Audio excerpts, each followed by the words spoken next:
En el contexto de la religión, se define como santos a las personas que se destacan por su ética intachable o por mantener un vínculo particular con una divinidad. De esta manera, en cierta forma se eleva a los santos por sobre el resto de los seres humanos. En el caso del catolicismo, los santos son declarados por la Iglesia Católica. Cada santo constituye un modelo moral o un guía cuyo comportamiento debe ser seguido o imitado por los fieles. En esta sección veremos a los santos de la religión católica, algunos canonizados y otros que lo estarán pronto. En este video veremos a 5 santos diferentes, e incluiré en algunos casos su plegaria más conocida para que puedas orar a ese santo. Empecemos este video hablando de Santa Catalina de Siena, doctora de la Iglesia. Nuestra santa fue la última de 25 hijos del pintor Jaime Benincasa y de Lapa, su mujer. Murió a los 33 años de edad en Roma. Probablemente haya sido una de las mujeres más sobresalientes de la historia de Italia. El Papa Pío XII la declaró patrona de Italia en 1939. Pablo VI la elevó, junto con Teresa de Ávila, a la dignidad de doctora de la Iglesia. En contra de la afirmación de que la mujer sigue discriminada en la Iglesia, Catalina de Siena demuestra cuánta actividad puede desarrollar una mujer santa. ¿Con qué autoridad puede intervenir aún en los asuntos más importantes de la Iglesia y de la patria, si es sumisa y obediente a la voz de Cristo? La grandeza de Catalina radica en su vida cristocéntrica llevada desde su niñez, sin duda, fruto de una especial vocación. A los 6 años de edad descubrió a Cristo en su corazón. Aunque de carácter alegre, buscaba la soledad y la oración. Se acercaba también a otros niños para despertar en ellos la presencia de Cristo en el alma de todo bautizado. A los 12 años de edad la dejaron finalmente en paz, en su celda de la espaciosa casa de Siena. La celda, que todavía se conserva, fue mudo testigo de sus oraciones y penitencias. Ahora ha sido transformada en oratorio. Allí también puede admirarse el milagroso crucifijo, delante del cual la santa recibió los estigmas de la pasión de Cristo, el año de 1375 durante su estancia en Pisa. La comunión eucarística era para ella el centro de su unión mística con el Señor y, a la vez, un manjar divino que sostenía sus débiles fuerzas físicas, a tal grado que, por algún tiempo, no necesitó de alimentos corporales. A Cristo no solo lo encontró en su alma. En su libro, El Diálogo nos comunica la siguiente invitación del Señor: no podéis ser me útiles en nada. En cambio, os es posible acudir en auxilio del prójimo. El alma que me ama de verdad, no se cansa nunca de prodigarse en auxilio de los demás. Catalina, quien contaba entonces 20 años, había entrado en la tercera orden de Santo Domingo. Se dedicó, desde entonces, a buscar a Cristo en la persona de los enfermos, presos, condenados a muerte y muchachas abandonadas. Si tenía alguna preferencia, era la de prestar los más humildes servicios a los leprosos. Famoso fue el hecho en el que pudo convertir, consolar y acompañar al patíbulo, al joven caballero, Nicolás Toldo, condenado a muerte por sus ideas democráticas, en contra del sistema feudal de Siena. Por su ejemplar entrega en favor de los desheredados y moribundos, durante el año de la peste de 1374, un activo grupo de católicos seglares, sacerdotes y religiosos se reunieron espontáneamente a su alrededor y formaron una especie de comunidad de base. Fueron llamados los Caterinati, discípulos de Catalina. Esos mismos hombres y mujeres que en un tiempo solo pensaban en luchas fratricidas, ahora estaban dedicados a las obras de santificación interior y pacificación de la vida. No podía faltar la oposición. En Florencia llamaron a Catalina hechicera. Algunos clérigos predicaron contra la hija de Benincasa, llamándola fanática e hipócrita. El general de los dominicos en Florencia comprobó la integridad de su apostolado, rehabilitándola completamente. Su profunda fe la ayudó a ver, en la persona del Papa, al mismo vicario de Cristo y, consecuentemente, a la Iglesia como cuerpo místico del Señor. La presión que ejercía el gobierno francés y otros gobiernos de Europa sobre el papado, para convertirlo en su títere, le causó inmenso dolor. La misión pacificadora de Catalina no tenía carácter conformista. El mismo Cristo le había anunciado: Te llevaré ante los obispos y pastores de la iglesia para que una mujer débil ponga en vergüenza el orgullo de los fuertes con enérgicas cartas y, finalmente, con su visita personal a Aviñón, en el 1376, consiguió que el Papa Gregorio XI, después de 74 años de cautiverio del papado, volviera a Roma.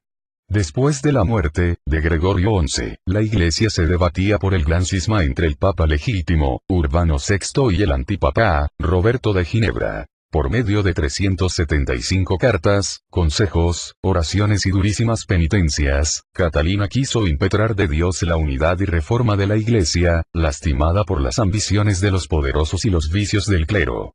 Sus anhelos espirituales eran inmensos, pero sus fuerzas físicas ya no resistieron. Murió el 21 de abril de 1380 a los 33 años de edad, después de una larga y dolorosa agonía, invocando, con la palabra sangre, los infinitos méritos de la sangre de Cristo para sí misma y para la salvación de la Iglesia. Oración. Dios nuestro, que otorgaste a Santa Catalina de Siena un amor profundo a Cristo crucificado y una filial solicitud por la unificación de la Iglesia, concédenos, por su intercesión, vivir siempre unidos por el amor a tu Hijo y la obediencia a su Iglesia. Por nuestro Señor Jesucristo. Amén. Continuamos este video hablando de este hombre que tuvo el honor de ser uno de los encargados de toda la Iglesia, estoy hablando de San Pío V, Papa. Al anochecer del 7 de enero de 1566, terminó un conclave largo y tormentoso. Para los romanos, el nombre del Papa elegido, Miguel Ghislieri, más bien parecía ser causa de desasosiego que de alegría, pues ese hombre gozaba de fama de rigidez extrema y de visión ascética del mundo. Pronto, el pueblo le observó visitando a pie las 7 iglesias principales, rodeado de unos cuantos acompañantes.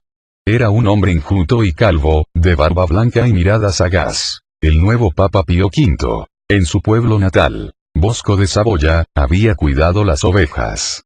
A los 14 años, ingresó con los dominicos en Voghera y, solo debido a su habilidad y a su calidad de sacerdote, había podido escalar los distintos grados de la jerarquía eclesiástica. Sencillo monje, prior, obispo, cardenal. No tenía consideración con las personalidades. Daba preferencia a los más pobres en todas las audiencias. Aquel papa odiaba el lujo, la inmoralidad y la holgazanería. Sus ordenaciones legales para Roma y estados vecinos, tenían sabor draconiano.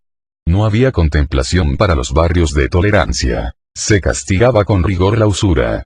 Los jueces venales eran destituidos y puestos en la cárcel. No solo la herejía, sino también la impudicia, el ocultismo y la hechicería, se consideraban como pecados capitales. Pero lo que el Papa pedía de los seglares, con mayor razón se lo exigía al clero. Recordaba a los cardenales que eran curas de almas y en segundo lugar, príncipes de la Iglesia. Daba mucha importancia a la sólida instrucción del clero. Concilio de Trento, los decretos de reforma del Concilio de Trento debían llevarse a cabo en todas partes, dando nueva vida a la catequesis y a la predicación. En los conventos de todas las órdenes exigió la renovación, según el espíritu original del fundador. Se enfatizó convenientemente el carácter sagrado de los domingos y fiestas. San Pío V logró terminar las reformas litúrgicas del misal y del breviario. Por su ejemplo personal, él mismo era el mejor precursor de la reforma del clero. Bajo su gobierno, el Vaticano se parecía más a una casa de ejercicios que a un palacio.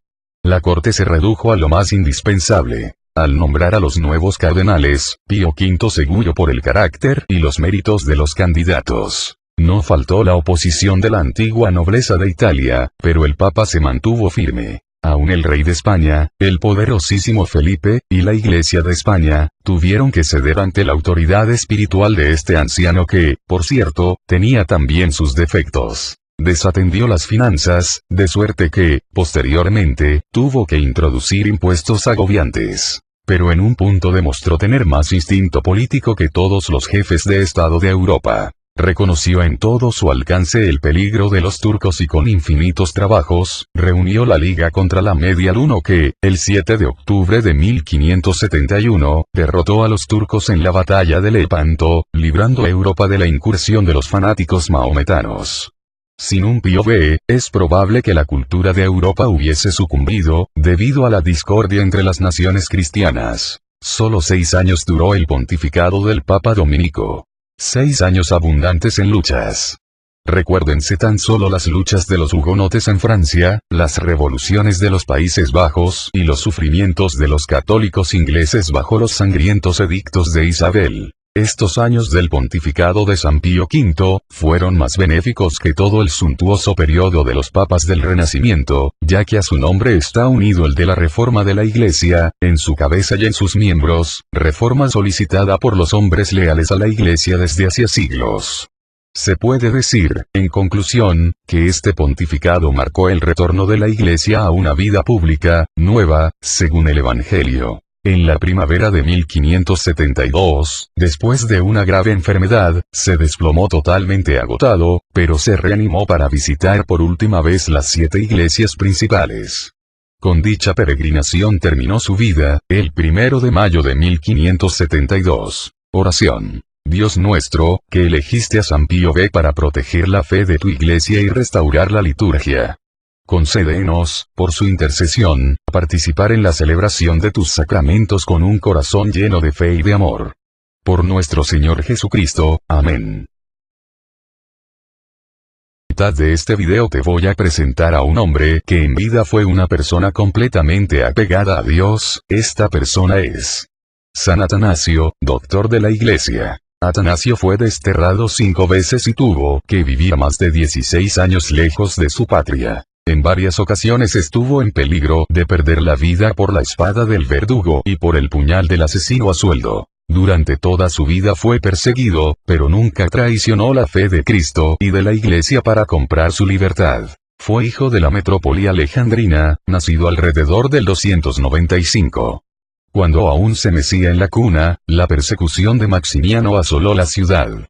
Cuando creció, los fieles cristianos, cubiertos de cicatrices, le mostraron las tumbas de aquellos que pagaron su lealtad a la fe con su propia vida. La obra más importante de su vida, fue, sin duda alguna, la lucha contra Arrio, quien negó la divinidad de Cristo, y había llegado a Alejandría vistiendo la túnica de una seta. En el año 325, el concilio de Nicea condenó la doctrina de Arrio y lo excluyó de la comunidad de los fieles. Más de 300 obispos se habían reunido en Nicea y uno de sus hombres fue el obispo Alejandro, de Alejandría, a quien acompañaba su diácono Atanasio. Entonces secretario suyo. Los arrianos lograron convencer al ingenuo Constantino de la validez de su doctrina, de suerte que revocó el destierro de Arrio. Atanasio no pudo dar su consentimiento. Y, naturalmente, toda la ira de los arrianos se concentró en él, logrando su destitución y su destierro. El pueblo católico, que no quería prescindir de su pastor, hizo protestas públicas las cuales fueron aplastadas con crueldad. Una carta que por entonces escribió Atanasio a los obispos de Egipto desde su escondite, vibra de dolorosa indignación por la sangre inocente derramada por haberse extendido la discordia en todas direcciones. Atanasio se retiró a Roma y, 7 años más tarde, con la participación entusiasta de todo el pueblo, pudo volver a su sede episcopal. Aprovechó aquel breve periodo de paz, para reconfortar a los obispos de las tierras del Nilo y a los monjes del desierto quienes, al comprender mejor sus ideas, fueron reclutados como nuevos pastores para las sedes vacantes. Cuando estalló otra ola de violencia, la iglesia de Alejandría ya estaba preparada. Bajo amenazas de muerte, los obispos fueron obligados a rechazar a Atanasio a compartir su destierro. Desde su escondite, Atanasio gobernó su diócesis. Sus apasionadas cartas circulares iban pasando de mano en mano. La muerte de Constancio, en el año 361, solo proporcionó alivio pasajero.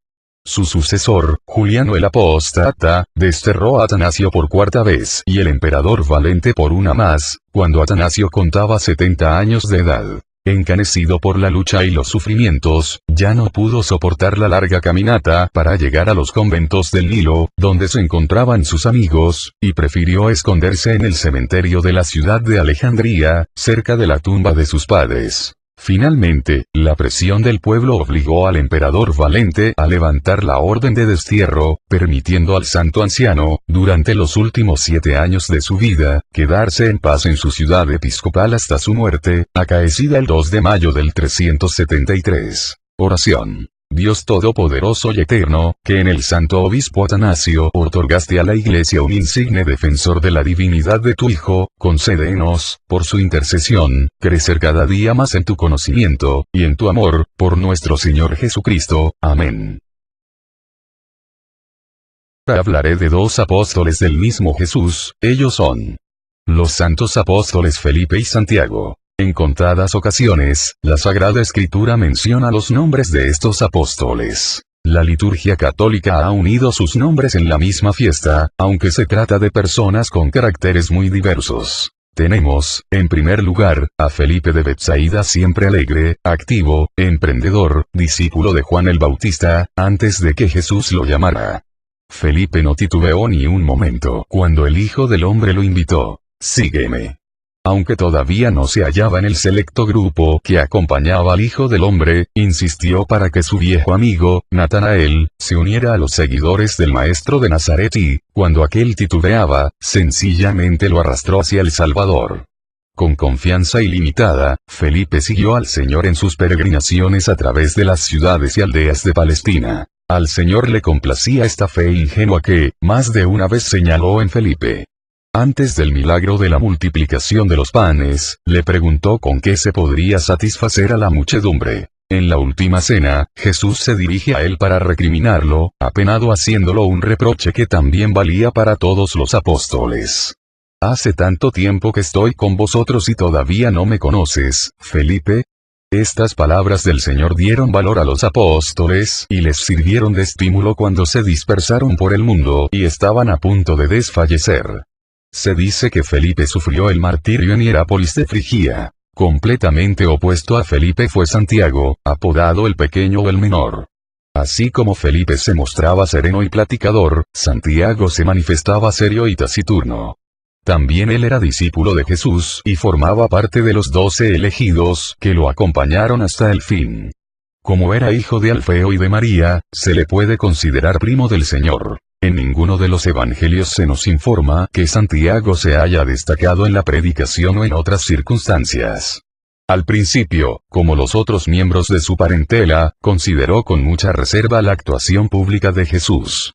En Pentecostés, ese criterio respecto a Jesús quedó transformado gracias a los dones del Espíritu Santo. Santiago, en compañía de Pedro, formaba el núcleo alrededor del cual se unen los dispersos. Su firmeza ayudó a los temerosos a reintegrarse. Con mucha razón, San Pablo lo llamó el pilar de la comunidad cristiana de Palestina, puesto que Santiago se quedó como cabeza y primer obispo de Jerusalén. Los judíos, que por regla general odiaban con pasión a todos los discípulos del crucificado, lo respetaron y hasta le permitieron entrar al santuario del templo tan solo reservado a los sacerdotes.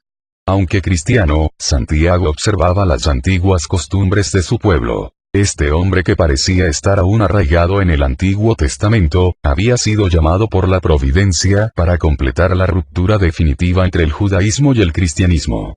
En el Concilio de los Apóstoles, del año 50, se puso al lado del apóstol San Pablo, quien empeñaba en liberar a los cristianos procedentes del paganismo de toda obligación impuesta por la ley mosaica.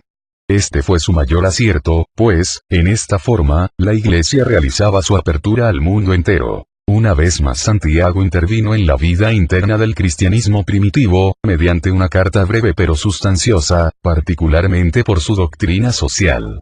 Escribe a sus paisanos exiliados, enseñarles que la fe sin las obras es una fe muerta. Heno Seco llamó a los egoístas ricos que defraudan al obrero en su salario. Durante la Pascua del año 62, algunos fanáticos fariseos aprovecharon la debilidad del procurador romano para citar al obispo de Jerusalén ante el Sanedrín. Fue condenado a morir lapidado.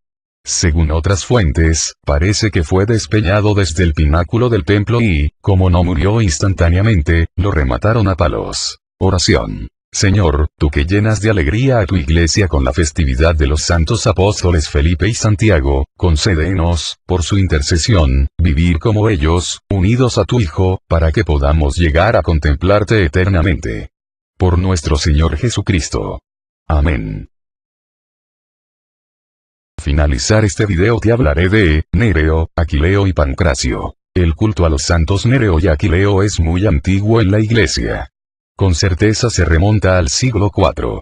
Lo único que de ellos se puede decir con verdad, es lo que se recoge de la inscripción que el Papa San Dámaso puso en el sepulcro de los santos.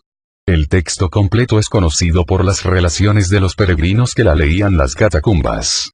Los fragmentos coleccionados por De Rossi en 1874 en las excavaciones del cementerio de Domitila, son suficientes para que tengamos el texto por auténtico, fuera de toda duda. De él se deduce que Nereo y Aquileo fueron soldados y que desempeñaban el oficio de verdugos a las órdenes del tirano.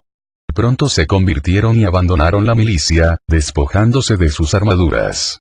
Confesaron ser cristianos y recibieron gozosos la palma del martirio. San Pancracio fue un mártir romano, probablemente durante la persecución de Diocleciano. Sobre él no se tiene ninguna referencia histórica. La leyenda lo hace natural de Frigia, de noble linaje. A los 14 años fue a Roma donde lo bautizó el romano pontífice y lo instruyó en la fe cristiana. Arrestado algún tiempo después y habiéndose negado enérgicamente a sacrificar a los ídolos, se le condenó a muerte. De este modo obtuvo la corona del martirio. Una piadosa matrona llamada Octávila, ungió su cadáver y lo sepultó en la Vía Aurelia. Desde 1798 se desconoce el paradero de su cuerpo. Sobre su tumba levantó el Papa Símaco, hacia el año 500, una basílica que llegó a ser iglesia estacional de Roma. Oración. Dios Todopoderoso y Eterno, que concediste el honor y la gracia de morir por Cristo a tus santos mártires Nereo, Aquileo y Pancracio, ven en ayuda de nuestra debilidad, para que podamos dar con nuestra vida, el mismo testimonio de ti que ellos no dudaron en dar con su muerte. Por nuestro Señor Jesucristo. Amén. Bueno amigos, esto es todo por este video. Comenten de qué santo quisieran saber más, compartan este video con tus amigos y familia para que estén todos más enterados sobre las obras y milagros de estos fabulosos santos. Yo me despido no sin antes desearles el mejor de los días, que Dios esté con ustedes, los cuide y los proteja de todo mal. Adiós.